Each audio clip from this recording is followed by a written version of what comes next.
Ayi, and I'm your host with the mostest, Ochudo.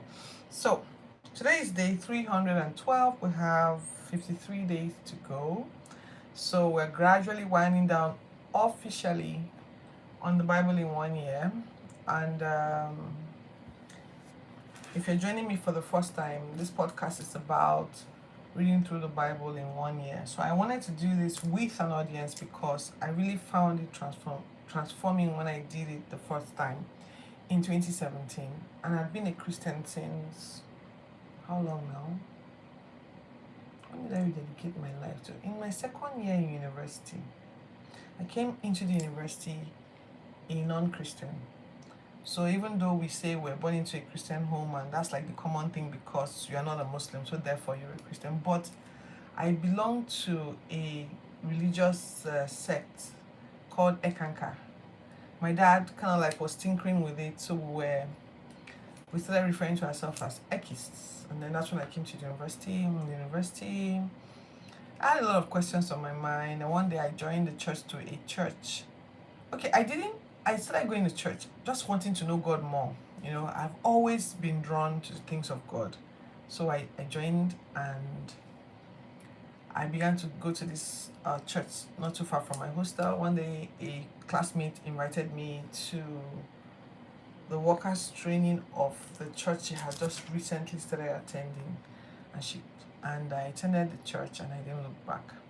I rededicated my life on another level there, and I began to look for things from the Bible, and that was as far back as 2001. Yet I had never read the Bible through in 1 year. So in 2017, I picked it up and I tried to. I started initially. I enjoyed the stories. Then I found the Book of Kings. Book of Kings just gave lots of perspective to a lot of things. Suddenly things started looking clearer to me, and then afterwards I started really getting sucked in to the stories and the metaphors and everything. And then that year ended. The next year I began to grow. My growth began to show as a person because so many things happened the next year, cascaded up until, in fact, like 2 to 3 years of activity happened as a result of 2017, as a result of the Bible in 1 year in 2017. So that's why I thought that this year I started looking for it, and I hadn't purchased. So every single day we use this Bible guide, and I hadn't. The day I felt led to, oh, I just want to start reading the Bible again. I know that a lot of things happened in my life the last time I did this. I need to take action again. I didn't. Hi, Showmaker. I see you. I see you. All right. So and then I didn't have the book. So I said, let me go online and find a Bible in 1 year guide, a daily Bible guide, not a devotion now, just reading through the Bible. And I couldn't find. I don't know whether I didn't search well or something, but I couldn't find this. I started looking for this one, the one I had originally used. I couldn't find it anywhere. So I decided, okay, I guess that challenges me now. I'm the kind of person that needs to solve a problem. I hate to complain.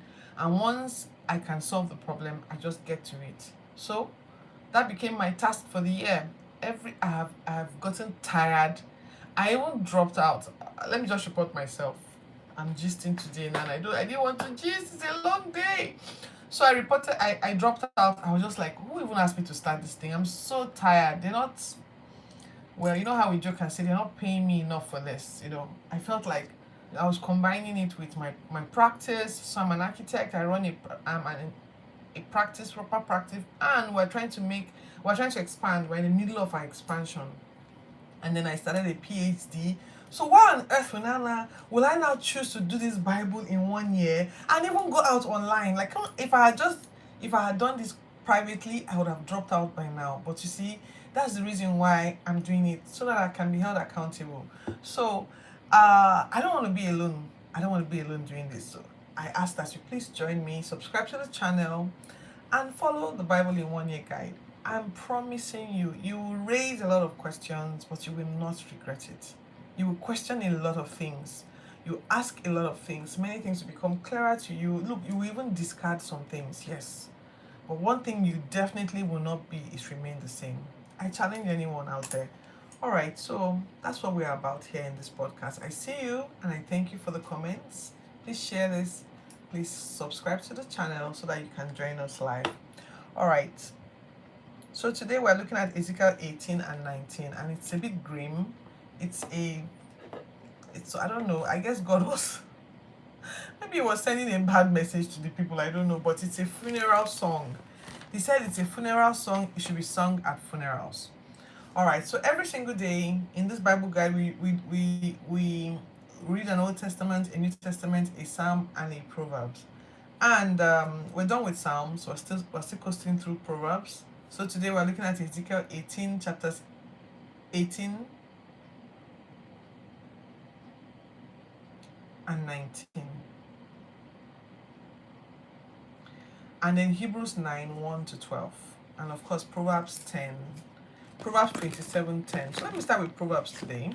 Normally we do the Old Testament first, the New Testament, and then the Psalms. But let me just start with Proverbs since it's just one scripture. Proverbs chapters 10. Do not forsake your own friend or your father's friend, nor go to your brother's house in the day of your calamity. Better is a neighbor nearby than a brother far away. I'm not going to break that down. We're just reading the Bible. I'd love to hear your comments. Some things are so controversial, it's tiring. And then some things are it makes you reflect. And then some things you just see an answer to a question that you've had in your heart maybe for years, It's really interesting. I really, really enjoy this. And I really hope that this is ministering to other people. Yes, I said I was going to introduce something new. I probably will end with a prayer since we didn't start with a prayer. All right, so Ezekiel 18 to 19, 14.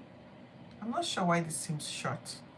All right, so it's titled, why quotes? So God is saying to people, I think, so every time you read the Bible, you can infer some of the things that were going on. So God is saying to the people, talking to the people through Ezekiel, the prophet Ezekiel, and he's saying, why quotes? Why do people quote these things? Parents eat sour grapes and the children's teeth are set on edge. I swear, you guys